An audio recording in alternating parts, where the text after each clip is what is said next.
Cukup nih? Cukup nih? Ini pakai tak? Pakai. Oh.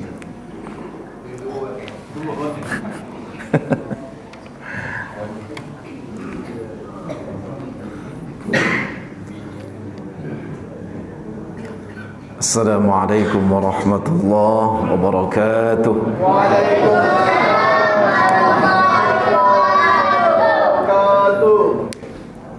Budak-budak yang jawab banyak. Waktu tak ada.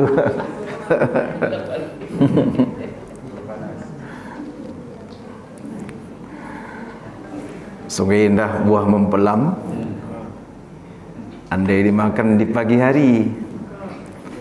Saya ulangi ucapan salam, yang menjawab saya doakan berangkat haji. Amin. Assalamualaikum warahmatullahi wabarakatuh.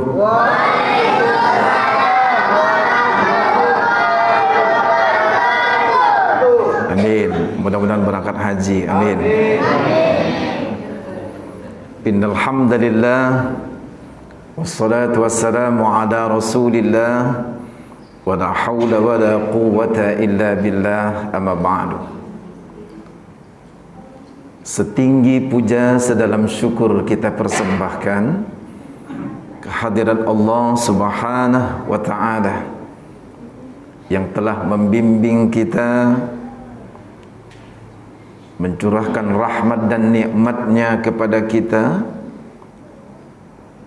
yang kita hidup ini tiada sedetik pun lekang dari rahmat Allah. Bagaimana planet Merkurius yang dekat dengan bumi, apabila dia mendekat 1 mili, bumi ini akan meledak. Kemudian planet Venus, apabila dia 1 mili menjauhi bumi, maka bumi ini isinya akan beku, lebih dingin dari es. Mengapa bisa selamat? Rahmat Allah. Kita juga masuk surga bukan karena amal kita. Kita masuk surga juga bukan karena kekuasaan dan kekayaan kita. Jangan mimpi kita diselesai kita pilkada, pilkab. Karena beda pilkada dengan pilkab tipis. Kalau pilkab lupa dia jadi, pilkada jadi dia lupa. Mudah-mudahan Allah selamatkan. Katanya Bengkalis tahun ini lebih bagus. Ya, mari kan jargonnya kita ciptakan Bengkalis lebih aman, Bengkalis lebih mantap, Bengkalis lebih berdalau. Rupanya tahun ini Bengkalis lebih bagus. Asa an tuhibbu syai'an wa huwa syarrul lakum. Sesuatu yang kamu pandang itu baik, rupanya di sisi Allah belum. Syarrul lakum, ta'ilu. Asa an takrahu syai'an wa huwa khairul lakum. Yang kamu pandang itu ta'ilu, rupanya di sisi Allah. Itu yang Allah titipkan. Baik ayahanda bunda yang dimuliakan Allah Subhanahu wa ta'ala, tiada sejengkal dan sedetik pun kita lekang dari rahmat Allah. Sekarang yuk kita tanya, betapa hebatnya rahmat Allah. Coba renung-renung setelah kita sholat. Kok bisa ya kita bisa punya anak, bisa punya rumah, bisa punya mobil, punya kendaraan segala macam. Dengan tengah pandemi COVID-19 ini, kita masih bisa menghidupi keluarga. Ayo kita tanya, kira-kira tuh tetes 10 kita, pernah enggak dulu kita membayangkan lahir kita tidak selai benang membalut di tubuh kita? Kok bisa sekarang ini kita bisa hidup?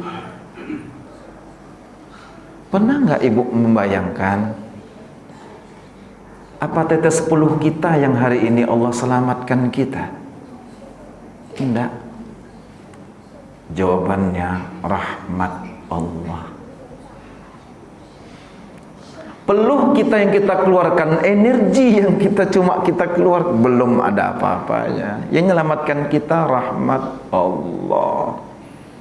Mau kita dimutasikah, kita mesti bisa hidup. Siapa yang menyelamatkan? Allah, rahmat Allah. Atau mungkin kita di PHK sekalipun kita, Allah sayang. Allah tak diam dengan rahmatnya, Allah kasih kita. Tapi berapa banyak kita hamba-hamba Allah yang minta banyak tapi lupa rezeki yang Allah kasih sikit, lupa kita mensyukuri. Banyak tak? Allah berikan rahmat itu sedikit tapi bermanfaat, kita lupa. Kenapa? Karena kita banyak minta yang banyak tadi. Berapa banyak kita minta yang banyak, Allah kasih, baru kita buat syukuran. Salah. Syukuran itu setiap saat, setiap waktu, setiap detik. Karena banyak yang tidak kita minta, Allah kasih. Menunggu kita lulus jadi bupati, kita nunggu lulus jadi pilkade atau pemilihan legislatif, pilkades kah, pilkadal kah, segala macam.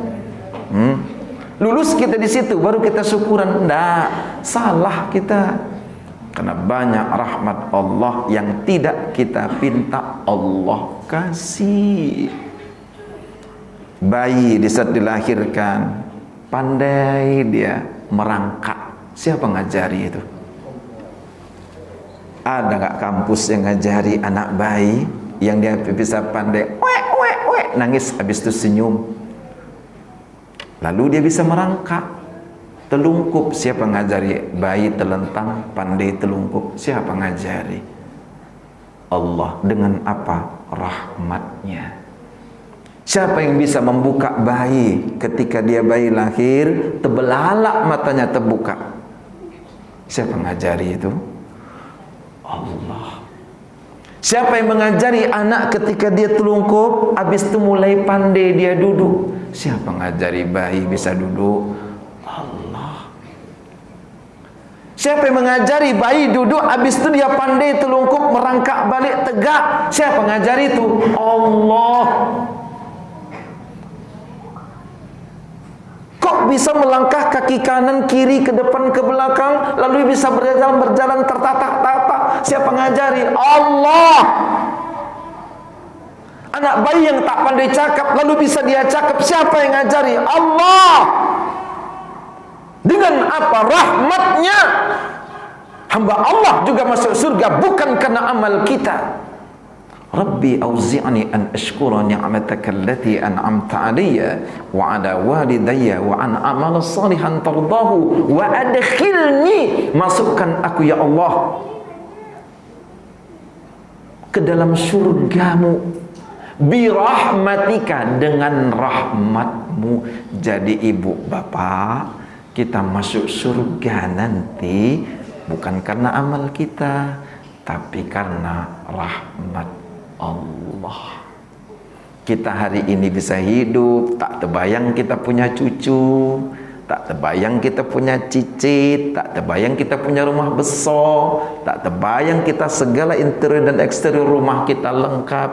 Siapa yang kasih? Rahmat Allah. Oleh karena itu mudah-mudahan kita malam hari ini semua dijadikan Allah orang-orang yang senantiasa dilimpahkan rahmat Allah, dan kita pandai menjadi orang yang mensyukurinya. Amin. Amin ya rabbal alamin. Panjang muqaddimahnya, salawat beriring salam kita persembahkan kehadiran baginda Rasulullah Nabi Muhammad sallallahu alaihi wasallam. Allahumma salli ala sayyidina Muhammad wa ala ali sayyidina Muhammad. Mudah-mudahan ayahanda bunda dengan salawat ini Allah izinkan kita untuk berziarah ke makam Rasulnya. Amin.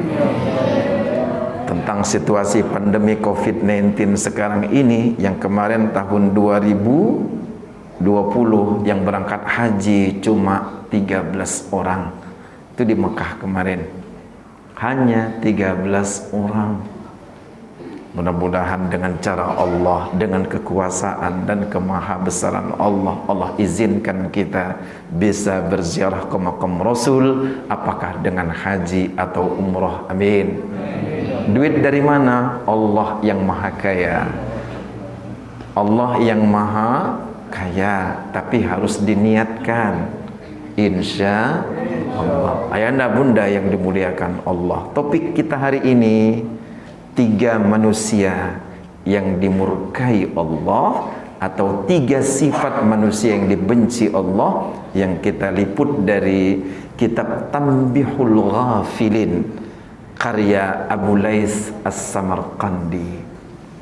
Bapak Ibu yang dimuliakan Allah Subhanahu wa taala, siapa sifat orang yang bagaimana yang dibenci oleh Allah? Encik dan puan salah makan, bersihkan air, bersihkan jari.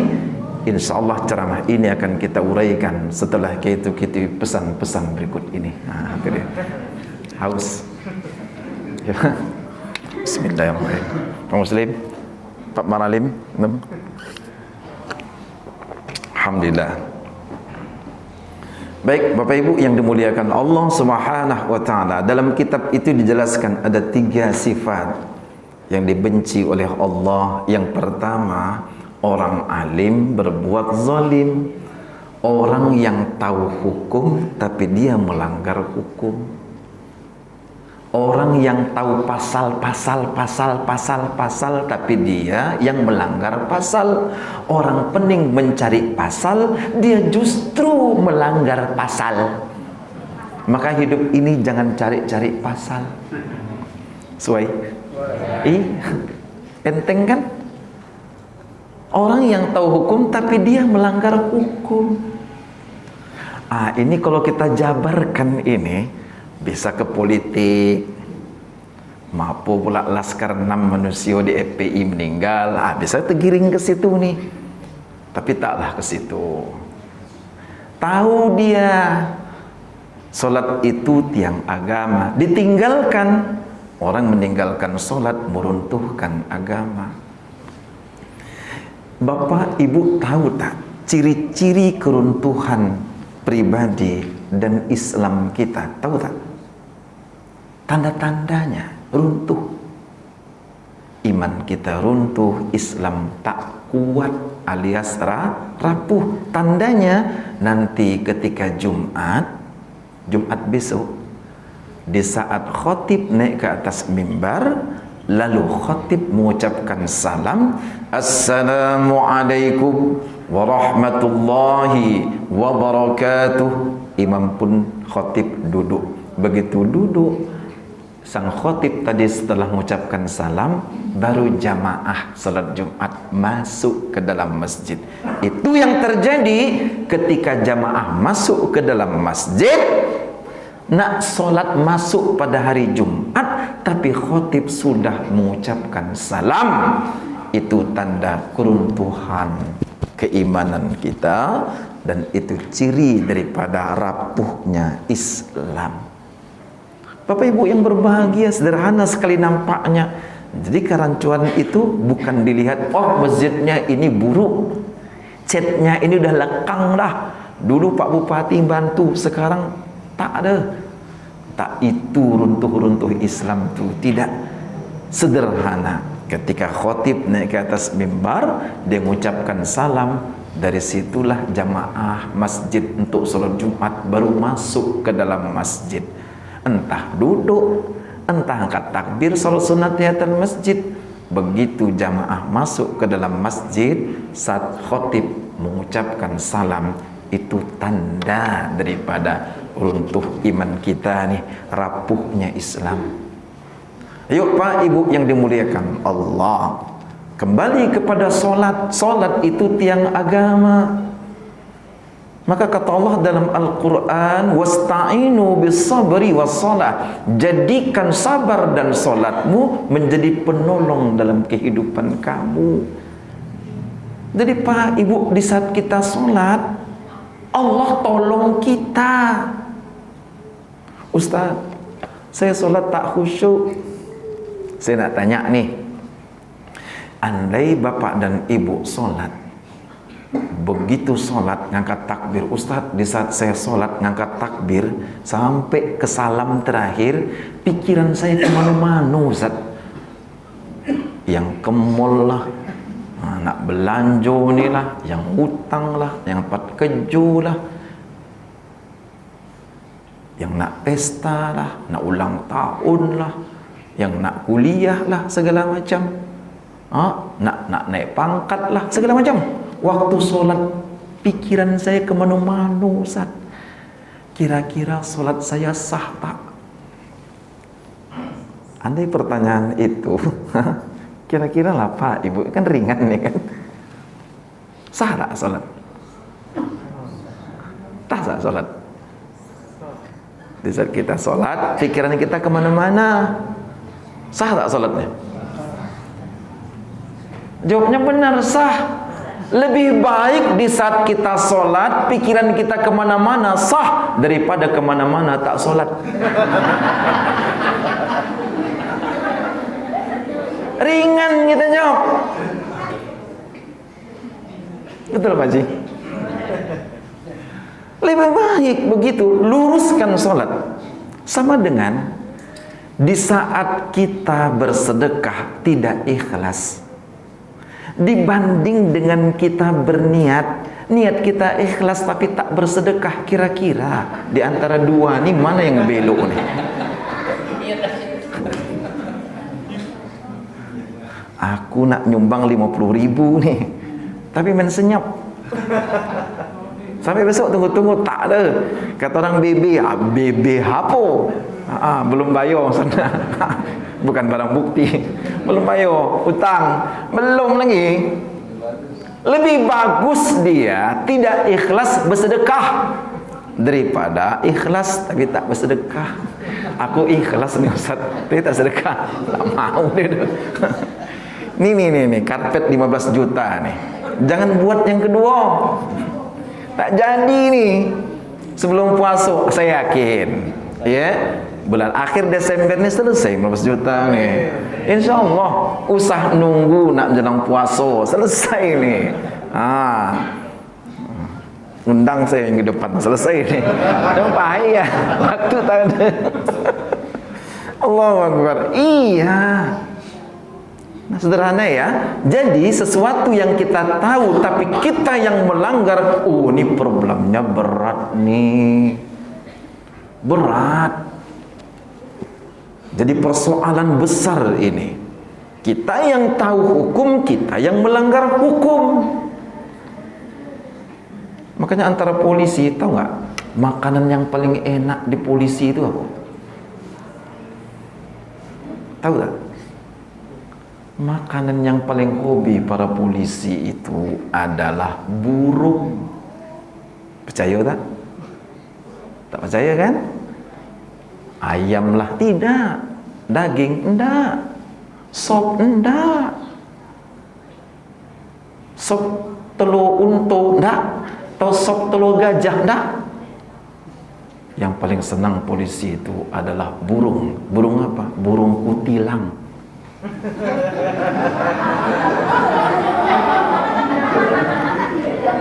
Ya, nih ya, orang-orang yang ahli hukum tapi dia yang melanggar hukum, bahayu nih, murka Allah.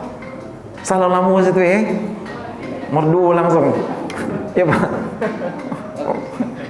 Ya, nomor 2. Ya, yang kedua apa sifat yang dimurkai Allah dalam kitab Tanbihul Ghafilin? Dia mampu, dia kaya, tapi bakhil, dia pelit. Tahu kikir tak? Kikir? Tahu kikir? Kikir ini main sebelah. Tahu kikir? Dia cuma hanya didorong aja, zep, tarik tak enak lah. Itu kikir tuh. Main pukul semata. Narik enggak. Gip, take-nya tanda. Pelit. Jangan. Nah, ini Bapak dan Ibu ya,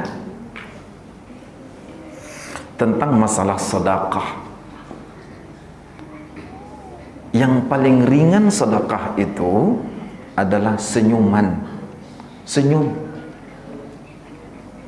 Paling ringan tuh sedekah adalah senyuman.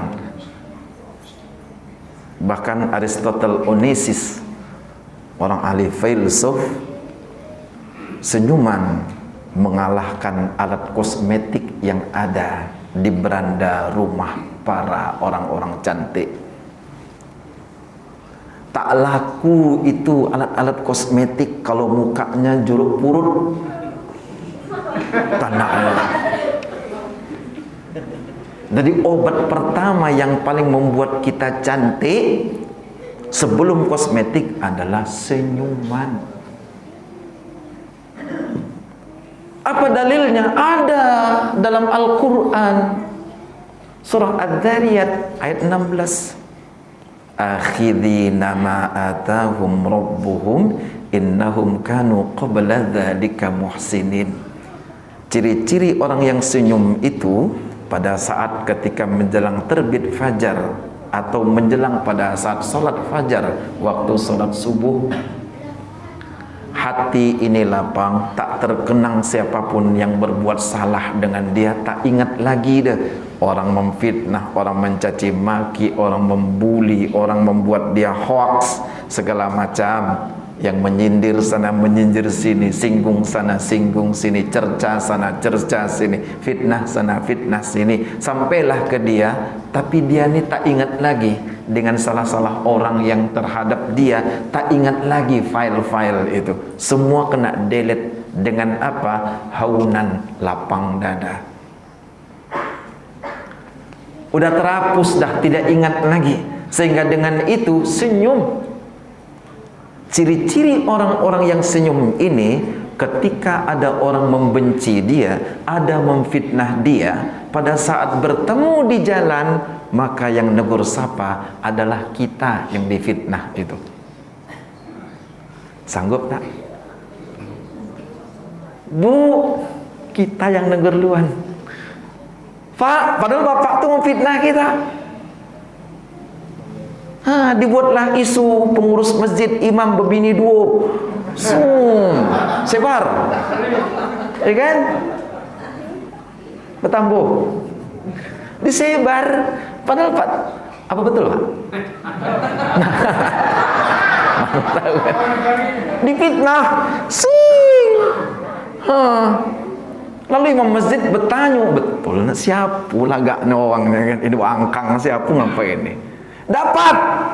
Besok imam masjid, Assalamualaikum Pak, apa kabar? Bisa nggak negur sapa?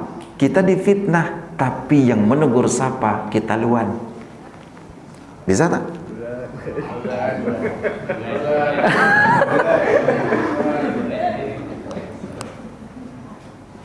Iya, ini nanti di kantor gitu juga. Di saat kita nanti dimutasi, kita kena PHK segala macam, sanggup nggak dengan yang menandatangan nanti kita menegur, apa kabar Pak? Bisa kita ngopi di mana? Ngopi aren, Rumbia. Bisa duduk-duduk di Jogja kita. Bisa tak kita negur duluan? Berat, agaknya lah berat. Itulah tadi senyum tadi nih. Kenapa bisa Rasulullah itu? Karena jabatan, kekuasaan, kekayaan itu bukan milik kita, itu milik Allah. Kenapa bisa dia senyum? Karena sesuatu yang kita miliki adalah titipan. Suatu saat titipan ini ada yang ngambil lagi. Yang menitipkan itu siapa dia? Allah. Bisa tak kita merasa tidak memiliki tapi merasa dititipi? Inilah dia tasawufnya tuh ke situ dia. Jadi Bapak Ibu yang dimuliakan Allah, jadikan segala macam profesi kita khairukum anfa'ul linnas. Kita jadikan di antara kita bermanfaat. Apa bermanfaat? Berbagi. Berbagi. Ya di Duri alhamdulillah, kalau di Arafah pada saat selesai sholat Jumat nanti sudah ada yang membagi itu nasi. Ya, setiap selesai sholat Jumat dah ada membagi dah. Turun jamaah dari tangga tu dah bagi dah nasi. Jadi mana tahu nanti ada yang musafir, ya, jalan jauh nak berangkat ke Pekanbaru, singgah dulu di Arafah, akan kena bagi bapak dan ibu nanti setelah sholat Jumat. Orang yang menyumbang ini tak mau disebut nama dia dah. Rupanya ada yang ikut. Banyak.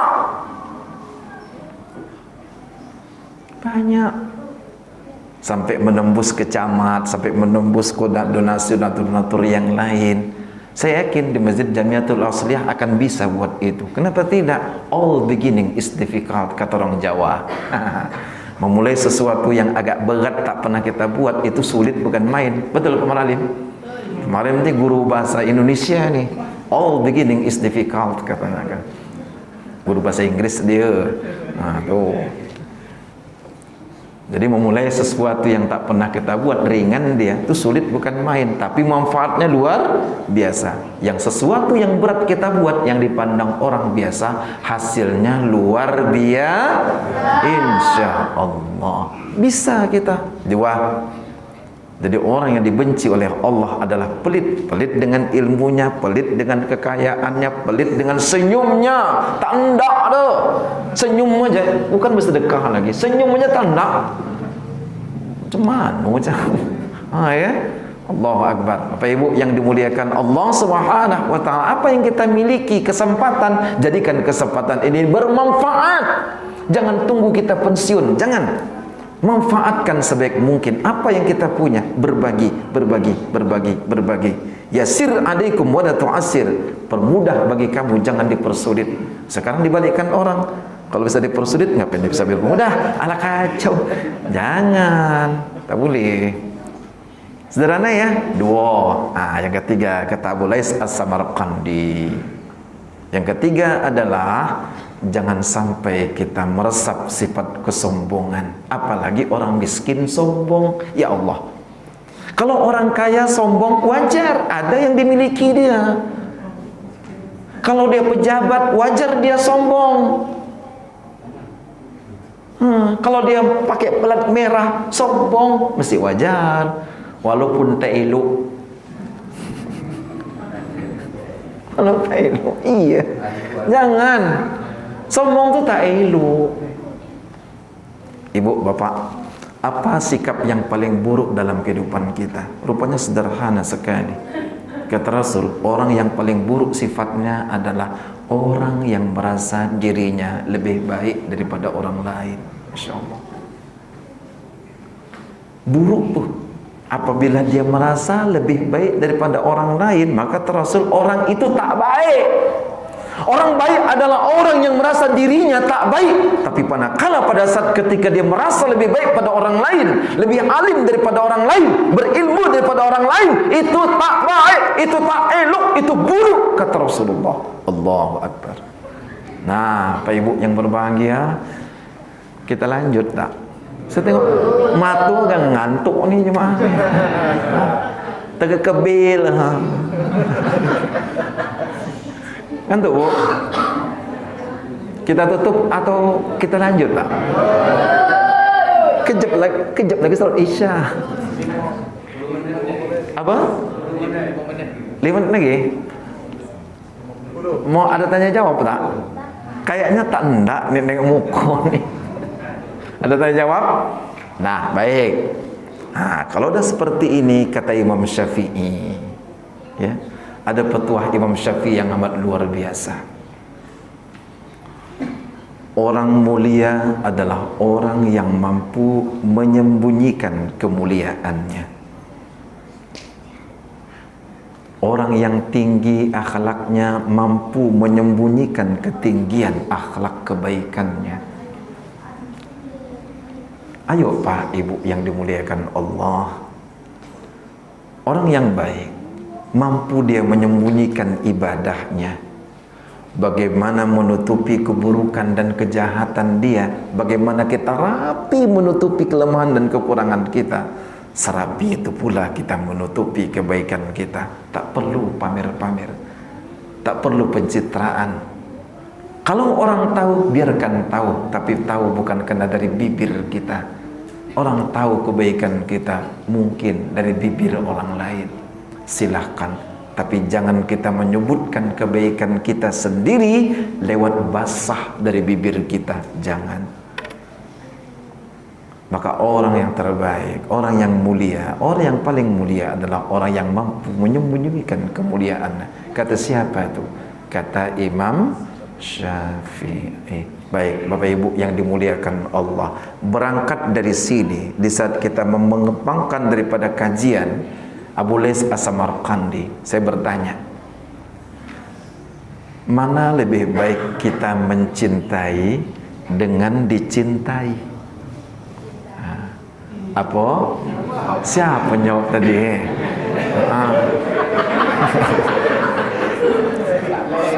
Iya. Mantap. Ibu, cepat. Yang lain mesti apa? Bukan.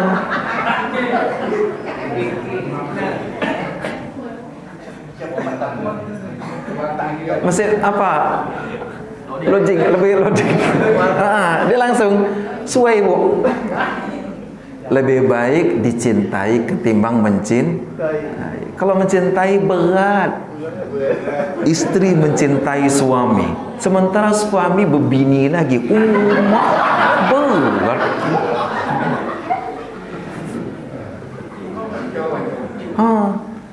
Balik mandah, balik kejo. Awak istri mencintai, suami kejap ya nak beli okok. Baliklah okok. Tunggu sampai bini di rumah. Tak balik 1 jam, tak balik. Rupanya belinya itu di Tenggayun. Bila lah balik? Di Tenggayun ada bini di situ. Allahu Akbar. Jangan. Jadi kalau dicintai, itu lebih baik dicintai daripada mencintai. Sekarang kita tambahkan, dicintai siapa? Allah. Bagaimana orang dicintai oleh Allah? Buka Al-Quran surah Al-Furqan. Alladzina yamshuna 'alal ardi hauna.